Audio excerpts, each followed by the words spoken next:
बारिश तेज हो रही थी। सड़क पर लोग जल्दी जल्दी भाग रहे थे और उसी भीड़ के बीच एक बूढ़ा आदमी फटे कपड़ों में कांपते हाथों से लोगों के सामने हाथ फैला रहा था। बेटा, 2 वक्त का खाना मिल जाता तो। लेकिन कोई उसकी तरफ देख भी नहीं रहा था। तभी एक चमचमाती काली कार उसके सामने आकर रुकी।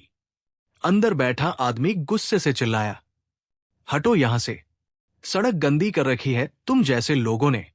उसने गाड़ी आगे बढ़ा दी। बूढ़ा कुछ सेकंड तक उसे जाता हुआ देखता रहा और फिर उसके होठों पर एक हल्की सी मुस्कान आई, जैसे वो सब कुछ समझ रहा हो, जैसे ये सब उसके लिए नया नहीं था। उस बूढ़े का नाम था रघुवीर, कभी इसी शहर का सबसे बड़ा बिजनेसमैन, जिसके एक इशारे पर फैसले बदल जाते थे, जिसके ऑफिस के बाहर लोगों की लाइन लगी रहती थी। लेकिन आज वही रघुवीर सड़क किनारे खड़ा था, लोगों की नजरों में सिर्फ एक भिखारी बनकर। हर दिन वो उसी चौराहे पर आता, सुबह से शाम तक खड़ा रहता। लोग आते, कोई उसे धक्का देता, कोई गालियां देता, कोई उसे देखकर रास्ता बदल लेता। लेकिन वो कभी गुस्सा नहीं करता था, बस चुपचाप सब सहता रहता था। उसी चौराहे पर रोज एक लड़का आता था, आरव। शुरू में उसने भी बाकी लोगों की तरह रघुवीर को नजरअंदाज किया। लेकिन एक दिन जब उसने देखा कि बूढ़ा बारिश में भीग रहा है और कोई उसे पूछ भी नहीं रहा, तो उसका दिल पिघल गया। वो धीरे धीरे उसके पास गया और बोला, बाबा, आपने कुछ खाया?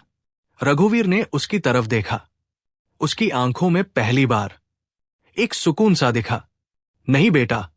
आरव तुरंत पास की दुकान से खाना लेकर आया और अपने हाथों से उसे खिलाने लगा। उस दिन रघुवीर की आंखों में आंसू आ गए, लेकिन उसने कुछ नहीं कहा। बस एक बात बोली, तुम बाकी लोगों जैसे नहीं हो। उस दिन के बाद आरव रोज रघुवीर के लिए खाना लाने लगा, उससे बात करता, उसकी हालत समझने की कोशिश करता। लेकिन एक सवाल उसके मन में बार बार आता, ये बूढ़ा हर दिन यहीं क्यों खड़ा रहता है और इसकी आंखों में ये अजीब सा आत्मविश्वास क्यों है? कभी कभी रघुवीर ऐसे बात करता जैसे उसने दुनिया बहुत करीब से देखी हो, जैसे वो एक आम भिखारी नहीं है। एक दिन पूरा शहर अचानक चर्चा में आ गया। एक बहुत बड़ा बिजनेसमैन 10 साल बाद वापस आ रहा है। हर जगह उसी की बात हो रही थी। मीडिया, बड़ी बड़ी गाड़ियां, लोगों की भीड़। आरव भी उत्सुक होकर वहां पहुंच गया। एक काली लग्जरी कार आकर रुकी। सबकी नजरें उसी पर थी। ड्राइवर ने दरवाजा खोला और जैसे ही अंदर से आदमी बाहर निकला, पूरा माहौल एकदम शांत हो गया। आरव की आंखें फटी की फटी रह गई। वो कोई और नहीं, वही भिखारी रघुवीर था। लेकिन अब साफ सुथरे कपड़े, शानदार पर्सनैलिटी, आंखों में वही आत्मविश्वास। रघुवीर धीरे धीरे मंच की तरफ बढ़ा। पूरा माहौल शांत हो चुका था। हर कोई बस उसे ही देख रहा था। जिस आदमी को कल तक लोग भिखारी कहकर ठुकरा रहे थे, आज वही शख्स मंच पर खड़ा था। उसने माइक उठाया, कुछ सेकंड तक चुप रहा।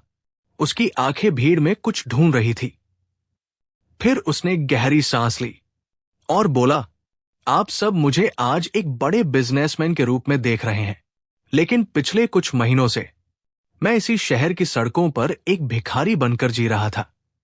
भीड़ में हलचल होने लगी, लोग एक दूसरे को देखने लगे।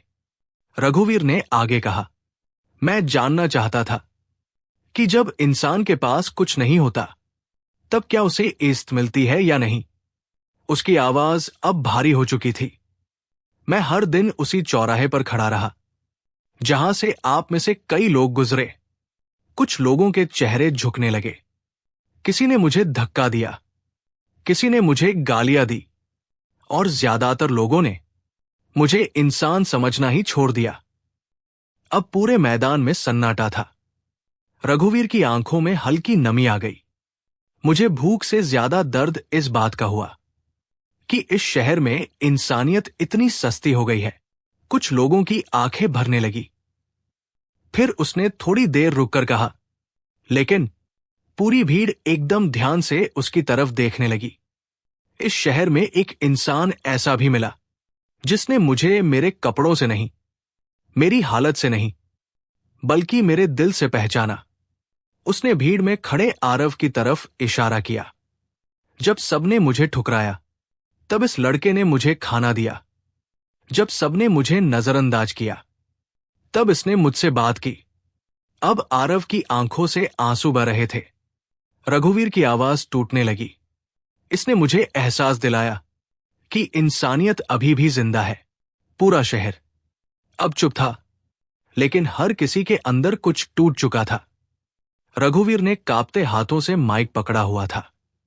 उसकी नजरें अब भी आरव पर टिकी थी। उसने इशारे से उसे मंच पर बुलाया।